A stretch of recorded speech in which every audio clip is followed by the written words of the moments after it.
Hey everyone, it's me. Do you ever wonder what exactly is forbidden on earth? What is it that God will never allow us to do? In today's video, I will be looking at one thing that God expressly forbade from entering, Noah's Ark. Make sure to watch to the end, as this creature has been sealed away for thousands of years and has only just recently come to light. But before we get into the details of the story, I would like you to make sure you subscribe to receive notifications. The world was very different thousands of years ago. Life was much more challenging back then, and there were many things that people could do without any repercussions because they were ungoverned by laws or rules like we are now. One of these things that people used to be able to do but can no longer do today is enter an ark. In fact, there is one particular animal that is not permitted inside an ark. And when someone tries to enter an ark with this animal, God intervenes and stops them. This raises the question, what is this creature that humans aren't supposed to interact with? And why did God ban it from Noah's Ark? To find out the answer to this intriguing question, keep watching. Before we go further, I want to remind you of a very important point. The main character in our narrative today is none other than Noah. He is the protagonist of the Bible's global flood narrative, which is found in Genesis chapters 6 through 9. Noah was born into a violent and evil world. Humans had strayed so far from God's teachings that he was grieved. As a result, he decided to start over by wiping the slate clean with a great flood. All living things would perish except for those who were on the spaceship. This gave Noah and his family the opportunity to rebuild society. Noah and his sons built the ark on the mountains of Ararat after God instructed them how to construct it in detail. The entrance to the ark was a square hole cut into the top, much like the hatch on a submarine.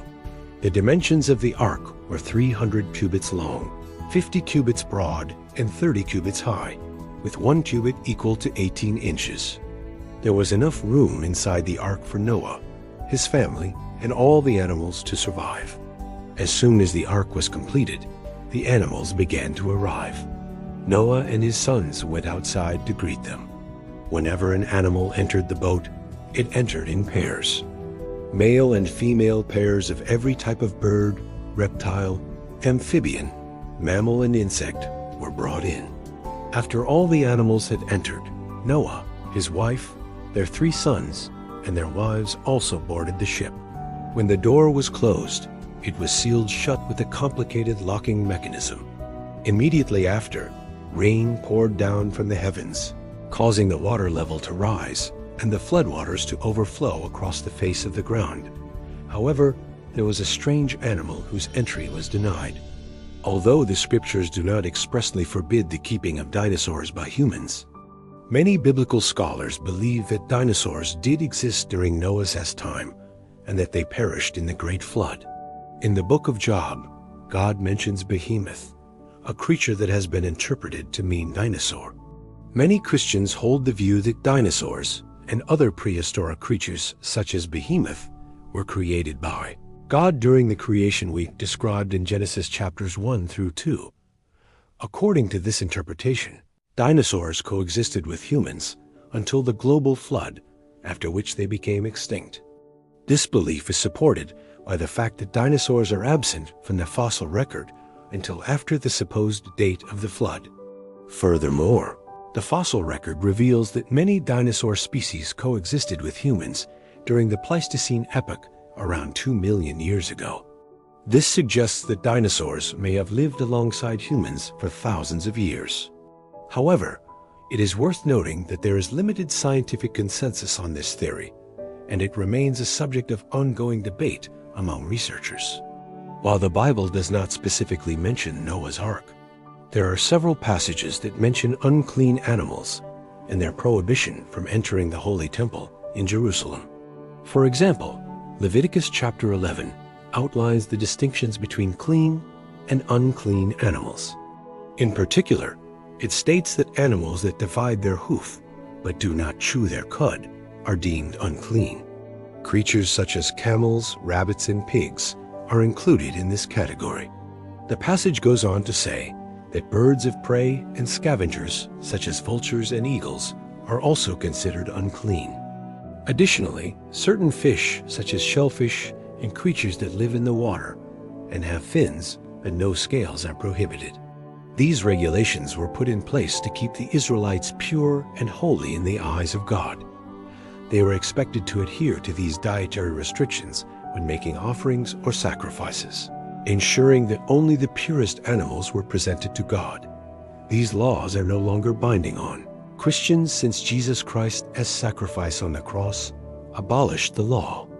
Nevertheless, they continue to be significant for Jews who observe kosher laws and have kept these traditions for thousands of years. The most prevalent explanation for why God did not let this creature into Noah's ark is that it represented paganism and false gods.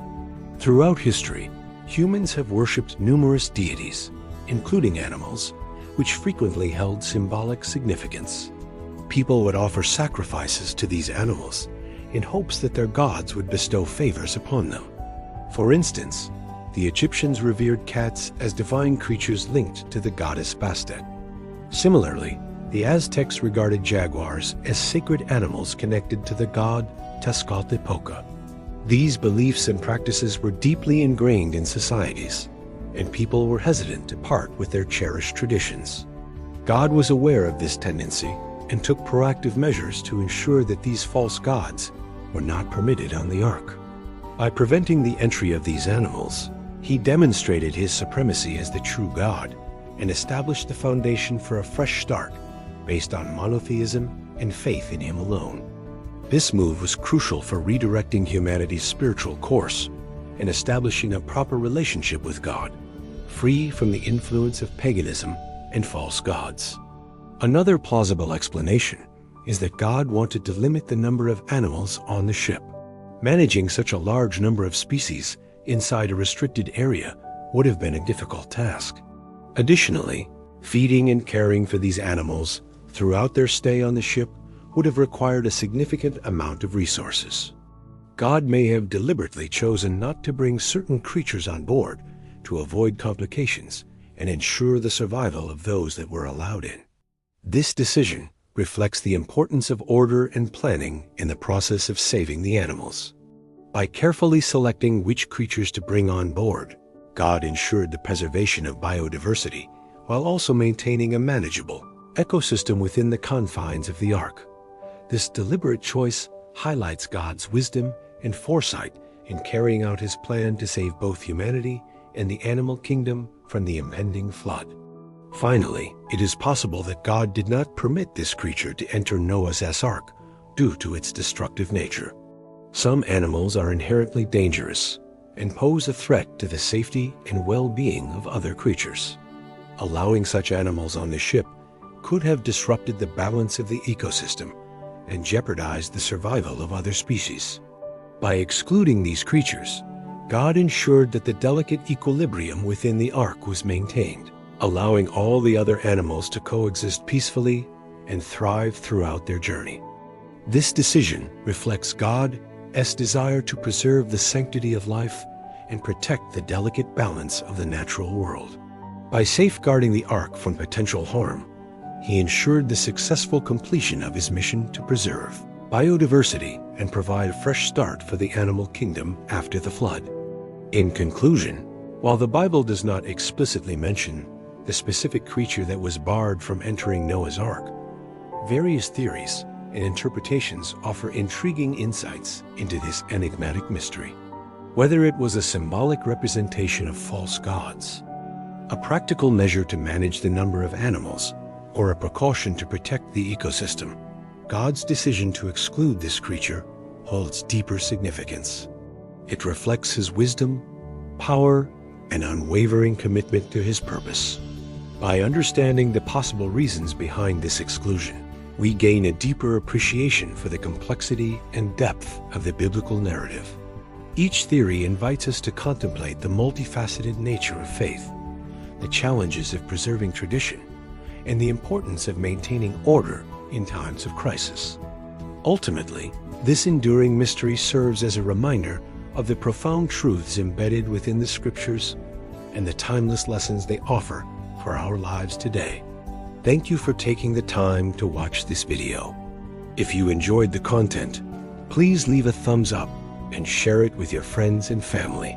Your support means everything to me, and I look forward to bringing you more fascinating videos in the future. Have a wonderful day.